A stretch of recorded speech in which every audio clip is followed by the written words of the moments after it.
Anime dropped this year, number 33. My Home Hero. 3 episodes watched, 4 out of 10. So, some of the problems that I have with this one are contained in the early portion of it, though there are some that linger on a little bit, which is what is keeping me from fully enjoying this one. To start, the show wants you to know it's tackling the heavy issue of domestic violence, but the way that it is done is in perhaps one of the most heavy handed ways that I have ever seen that feels less realistic and more like one of those over the top PSAs.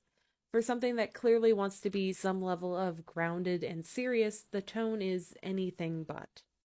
For example, the abusive boyfriend is just overblown in how terrible he is, openly bragging about beating his girlfriend to his friends in broad daylight, which, on one hand, does make it so that we're completely on the main character's side when he offs him in a heated moment, but on the other, makes him feel like little more than a one dimensional stock character, so it doesn't feel as much like the lead has taken a life.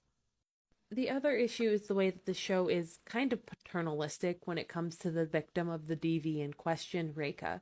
Her abusive boyfriend is killed, but she is left none the wiser as to what is going on. Her parents constantly lying to her about the whole situation and keeping her in the dark.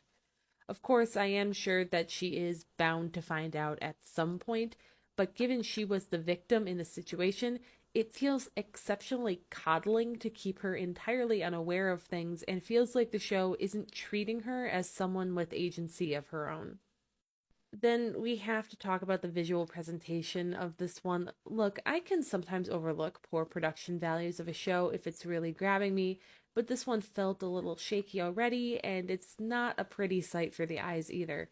It's really stiff and sometimes unexpressive, which doesn't quite sell the drama of the situation very much.